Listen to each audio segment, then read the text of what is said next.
আচ্ছা, আর 4 দিন পর এই যে 2রা এজেন্সি জুলাই নিয়ে তাকে আলোচনা হচ্ছে, নিজের দলে এজেন্সি এবং নিয়ে নিজের তর্ক বিতর্ক সরকারের ঝগড়াঝাটি অর্থমন্ত্রী হচ্ছে, করেছে। এজেন্সির ভয়ে কি অর্জুন সিং দল পাল্টেছেন, এরকমটা অনেকেই বলছেন, বিশেষ করে বিরোধীরা, তৃণমূলও বলতে শুরু করেছে। সেই অর্জুন সিং, যে অর্জুন সিং 2019 থেকে 2024 কি কি হয়েছিল তার সঙ্গে, কি কি বললেন, দেখাবো।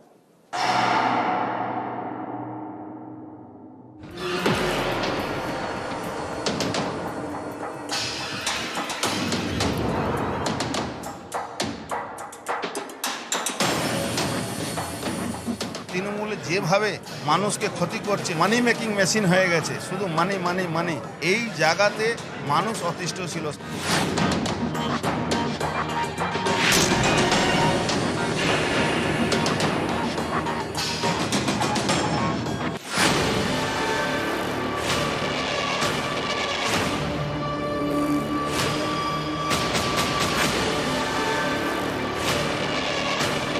ভারতীয় জনতা পার্টি ছেড়ে তৃণমূল কংগ্রেসের মানে যে ঘরের ছেলে ছিলাম সেই ঘরে ফিরে এসেছি।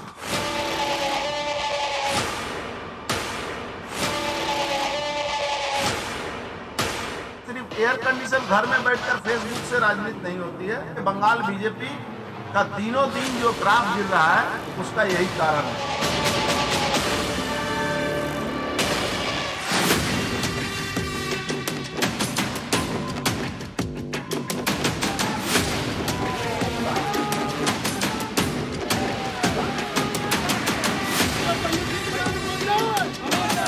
মানুষের আবেগ মোদিজির পক্ষে আছে। 19-এর থেকে ভালো রেজাল্ট হবে বিজেপি।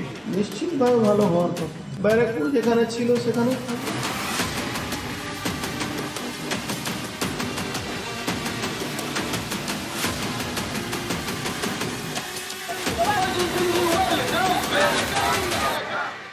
আর আমার সঙ্গে 1 to 1 একেবারে অর্জুন সিং এই মুহূর্তে আমার সঙ্গে আছেন। অর্জুন দা, কেমন আছেন? নমস্কার আন্দা, ভালোই আছি। ওকে, যা বলা হচ্ছে যে আপনার এই ধরনের এই দল বদলে বারবার রাজনীতি, লোকে বলছে এটা কি ধরনের রাজনীতি? দেখুন, মমতা ব্যানার্জি দল এইটা বলা উচিত নয়। কেন, মমতা ব্যানার্জি নিজেই তো এনডিএ, তারপরে ইউপিএ, তারপরে কংগ্রেস, তৃণমূল সবই করে চলে এসছেন। উনি কি করে কেন বলছেন? আচ্ছা, আর ওনার দলের যে লোকগুলো বলছে তারা কোথায় ছিল? এই শিল্পাঞ্চলে, এই জেলাতে এই দলকে দাঁড় করাবার জন্য অনেক কিছু করেছি। আচ্ছা, কিন্তু এটা আমরা জানি রিজনাল পার্টিতে একটা সমস্যা আছে। মাস বেস যারা পলিটিক্স করে তাদের সঙ্গে রিজনাল পার্টি ভয় খায়। আর আপনি অর্জুন দা, আপনি টিকিট পাননি, সেই কারণে অনেকে বলছেন আপনি ক্ষোভে দল ছেড়েছেন। আর এই টিকিট না পাওয়া নিয়ে আপনি পিছিয়ে পড়ছেন নাকি? তো সময় বলবে আমি পিছিয়ে পড়েছি না এগিয়ে গেছি, ওরা না, সময় আপনাকে তো বলবে। এগিয়ে যেতেই দেখেছি কিন্তু বারবার। টিকিটের জন্যে যখন উনি আমাকে ডিপ্রাইভ করলেন 2019-এ, উনি 2017-এ মাঝখানে আমাকে কমিট করেছিলেন কি আমি টিকিট দেব। উনি টিকিট দেননি। এই সেম লোকের কথায়, এই পার্থভৌমিকের কথা উনি এটা করেছিলেন। পার্থভৌমিক তখন আচ্ছা, অভিষেক ব্যানার্জিকে গ্যাস পার্থভৌমিকের প্রসঙ্গে খাইয়েছিল, আসবো, হ্যাঁ। 2 লাখ ভোটে অর্জুন সিং হারবে। অভিষেক ব্যানার্জি চ্যালেঞ্জ করেছিলেন। ঠিক শেষ টাইমে এসে উনি পাল্টি মেরে দিলেন। আচ্ছা, উনি বললেন কি না আমি কমিট করে দিয়েছি দীনেশ ত্রিবেদীকে। তখন আমি বলেছিলাম দীনেশ ত্রিবেদী জিততে পারবে না, উনি হারবে। তখন উনি বলেছিলেন কি তুমি তো একা এমএলএ, বাদ বাকি তো সব ওদিকে। তা আমি বলেছিলাম 2009 যখন জিতিয়েছিলাম তখন আমি একা এমএলএ ছিলাম। দেখুন, সংখ্যা বড় জিনিস হয় না, আচ্ছা, মানুষের সঙ্গে প্রেম ভালোবাসা বড় জিনিস হয়। আচ্ছা। আর আপনি কমিট ফেল করছেন, আপনি বিশ্বাসঘাত করছেন আমার সঙ্গে, আবার আপনার মুখে এইসব ভালো লাগে না। মানে তার মানে বন্ধু আপনার সাথে বিশ্বাসঘাতকতা করেছে বলে আপনার বন্ধু প্রার্থী হয়েছে বলে আপনার ক্ষোভ, তাই তো? আপত্তি হবেই, যেটা আমি ডিজার্ভ করি সেটা আমার পাওয়া উচিত। আমি তো কারো আচ্ছা। দয়াতে কিছু নেওয়ার দরকার নেই, আমি তো দয়াতে কিছু পাই না, আমার দয়াতে নেওয়ারও দরকার নেই, আমি দয়ার উপরে বিশ্বাসও করি না। Okay. বাট আমি যেটা ডিজার্ভ করি সেটা আমার পাওয়া উচিত। একজন এখানে পুরো এলাকা লুটপাট করবে, একজন সব কিছু করবে, একজন মন্ত্রী হবে, আবার এমপিও হবে, ভৌমিক সোমনাথ স্যার, এটা তো হতে আচ্ছা, পারে না। আচ্ছা। আমরা তো রাজনীতিক পরিবারের লোক, রাজনীতি করেছি 50 বছর এখানে আছি। আর যে লোকটা 2011-তে রাজনীতিতে এলো, তার আগে সিপিএম এর ভয়ে ঘরে ঢুকে থাকতো, আচ্ছা। তখন লড়াই করার জন্য অর্জুন সিং, হ্যাঁ। আর যখন লড়াই জায়গা দেওয়ার যখন দরকার পড়ে, সময় আসবে, তখন পার্থভূমি। আচ্ছা। এটা ওনার প্রতি ব্যারাকপুরে মানুষের একটা ব্যাপার ক্ষোভ আছে, সেই ক্ষোভটা আপনি দেখবেন প্রমাণ হবে পার্থভৌমিকের কথা ছেড়ে দিন, জুন। পার্থভৌমিকের কথা ছেড়ে দিন, আপনি তো মুখ হিসেবে মমতা বন্দ্যোপাধ্যায়কে দেখেন বারবার। যাওয়ার সময় তার মুখ মনে পড়লো না অর্জুনদা? ছাড়ার সময়ও মুখটা মনে পড়লো, আর এটাও মনে পড়লো কি একজন ব্যক্তি যার জন্য অনেক কিছু করেছিলাম, হ্যাঁ। তিনি হঠাৎ এমন চোখ পাল্টে দিলেন, এমন করলেন, এমন বেইজ্জতি করলেন। দরকার কি ছিল আমাকে ডাকার? আর দরকার কি ছিল আমার সঙ্গে কথা বলার? আমার তো দরকার ছিল না, আপনার দরকার ছিল। তো মুখটা দেখে আবার ভাবলাম কি এটা পসিবল? একজন মানুষ কত মিথ্যা বলতে পারে, এটা অবাক হয়ে গেলাম আমি। আবার পার্থভৌমিকে আসি একটু আপনার বন্ধুতে। আপনি তো পার্থভৌমিক নিয়ে, শেখ শাহজাহান নিয়ে বিজেপিতে ঢোকার পরেই প্রচুর কথা বলছেন, আগে তো বলেননি। মমতা ব্যানার্জি দলে শেখ শাহজাহান মতন জন্তুকে হ্যাঁ, হ্যাঁ, আপনি আচ্ছা। যদি একটা মানে মিডিয়ার একটা প্রশ্ন উত্তরে মমতা ব্যানার্জিকে একটা বড় ধরনের একটা সাংবাদিক জিজ্ঞেস করেছিলেন কি শেখ শাহজাহান তো আপনি নিজেই বলেছিলেন হারমাত হ্যাঁ। মমতা ব্যানার্জিকে, আবার এখন আপনার দলে সম্পদ। তখন উনি বলেছিলেন না, আমি ওই নিচে লেভেলে, এরা আমার কথা শুনে না, এ করে না, ও করে না। আপনি এই প্রশ্ন আমাকে কি করে করলেন? এটা তো মমতা ব্যানার্জিকে করা উচিত।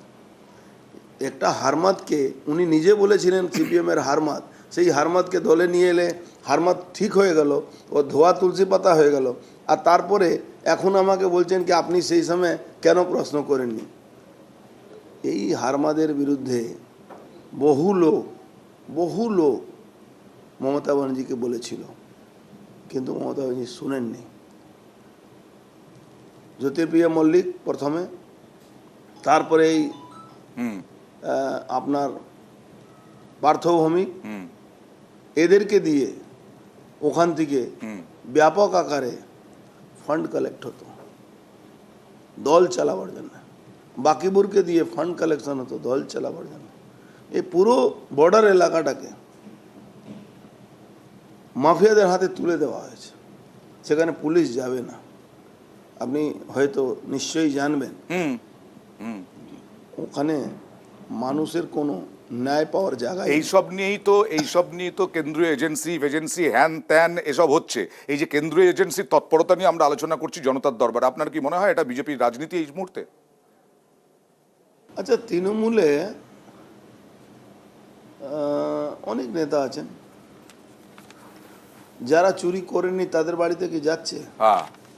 যারা কোনো অপরাধ করেননি তাদের বাড়িতে যাচ্ছে কি? আচ্ছা, যাচ্ছে না। আচ্ছা। মালা রায় বাড়িতে গেছে কোনোদিন? উনি মালা রায়? তৃণমূলের নেত্রী। আচ্ছা।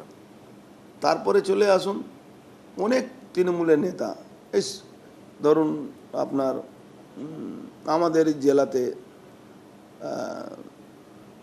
অনেক তৃণমূলে বড় বড়, নান্টু ঘোষ আছে, তার বাড়িতে কোনোদিন পুলিশ ইডি সিবিআই গেছে? যায়নি।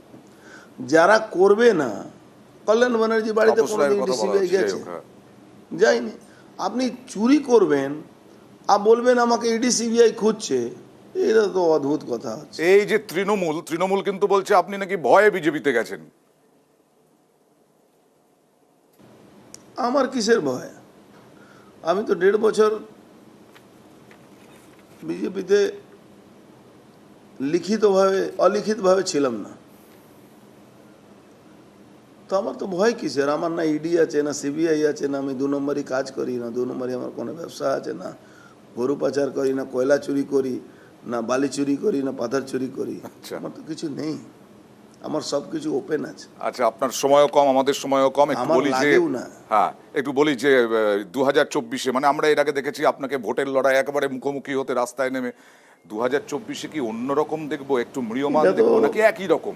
কলিযুগ আছে তো, আচ্ছা, কলিযুগে তো আগেকার জামানার মতন ওই ময়দানে তো লড়াই হবে না, রাস্তায় নেমেই লড়াই হবে। হ্যাঁ, তাই এখন রাস্তা নেমেই লড়াই করতে হয়। হ্যাঁ। 2024 হোক আর বা 2019 হোক, দেখুন ভোট যুদ্ধে সময় ঠিক করে, কাল ঠিক করে কি কবে কি করতে হয়, যখন যে সময় আসবে, যখন যে পরিস্থিতি আসবে তার দেখা যাক। উপরে ডিপেন্ড করে ঠিক। কি আমার রিয়াকশনটা কি হবে। আমার একদম। reactionটা আপনি কি আপনি হবে। এই লোকসভা নির্বাচনের আপনি নিশ্চয়ই বলবেন আমি জ্যোতিষী নই, তবুও ভবিষ্যৎ কি বিজেপির?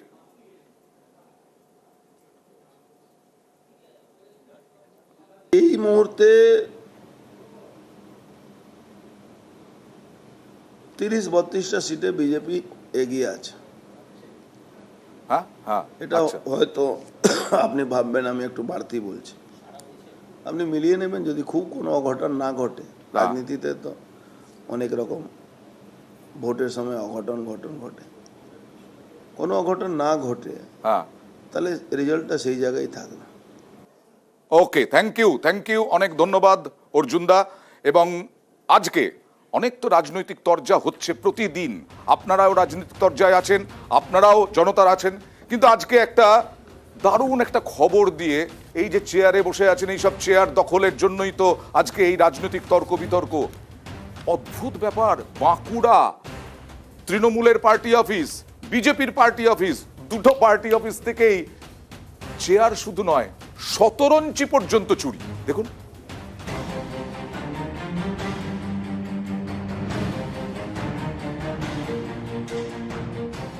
সামনেই লোকসভা ভোট, কুর্সি দখলের লড়াই, এরই মধ্যে কুর্সি চুরি, সেটাও আবার তৃণমূল এবং বিজেপির অফিস থেকে। বাঁকুড়া শহরে এই দুই দলের অফিস থেকেই চেয়ার টেবিল চুরি, রিকশায় চাপিয়ে চম্পট দিল চোর। বাঁকুড়ার রামপুরে তৃণমূলের অফিস, এই পার্টি অফিস থেকেই চুরি হয়েছে চেয়ার টেবিল। 150 মিটার দূরে রত্তলায় বিজেপির অফিস, এই পার্টি অফিস থেকেও চুরি চেয়ার টেবিল। চাঞ্চল্যকর বিষয় হচ্ছে দুই দলের অফিসে চুরি হয়েছে নাকি একই সময়, সোমবার বেলা 12টায়। ওই দিন বাঁকুড়ার রায়পুরে তৃণমূল নেত্রী মমতা বন্দ্যোপাধ্যায় সভা ছিল, এই সভা নিয়ে ব্যস্ত ছিলেন তৃণমূলের কর্মীরা, সেই সময়ই চুরি। আমার কাছে গোটা 6 চেয়ার আর 5টা টেবিল আর একটি মোবাইল। আমি থানাতে অভিযোগ জানিয়েছি, এবং ভলেন্টিয়ারের ড্রেস পরে ছিল চোরটি। আমরা বুঝতে পারছি না কি ব্যাপার, এটা কোনো চক্রান্ত কিনা সেটাও বুঝতে পারছি না। বিজেপির বক্তব্য, সোমবার দুপুরে কর্মীরা খেতে গিয়েছিলেন, সেই সময় চেয়ার টেবিল নিয়ে চম্পট দেয় চোর। চেয়ার টেবিল নিয়ে যাওয়ার সময় কয়েকটা পতাকাও নিয়ে যায়, যাতে আশেপাশে সবাই ভাবে দলের কেউ চেয়ার টেবিল নিয়ে যাচ্ছে। বিজেপি অফিসে চেয়ার টেবিল নিয়ে যাওয়ার ছবি ধরা পড়েছে এলাকার এক দোকানের সিসি ক্যামেরায়। আমাদের পার্টি অফিসে কিছু চেয়ার চুরি হয়ে গেছে, টেবিল চুরি হয়ে গেছে, তো কে বা কারা করলো এখনো পর্যন্ত বুঝতে পারিনি। দলীয় কার্যালয় থেকে চুরি চুরি কি হয়েছে সেটা বড় বিষয় নয়, চুরিটা কিভাবে হলো বা চুরিটা কেন হলো সেটা বিষয়। যারা চেয়ারের জন্য লড়ছেন তাদের অফিস থেকেই চেয়ার চুরি, এ নিয়েই বাঁকুড়ায় জোর শোরগোল। পাওয়া গেল সিসিটিভি ফুটেজ, অভিযোগ হয়েছে বাঁকুড়া সদর থানায়, কিন্তু এই চেয়ার চুরি নিয়েই শোরগোল শুরু হয়েছে জেলা শহরে। মানুষজন ঠাট্টা করছেন এই চেয়ার চুরি নিয়েই। বাঁকুড়া থেকে প্রিয়ব্রত গোস্বামী, নিউজ 18 বাংলায়। এইভাবেই প্রতিদিন থাকবেন নেতা এবং জনতা। আজকের মতো জনতার দরবার এখানেই শেষ করছি, আবার কাল জনতার দরবার।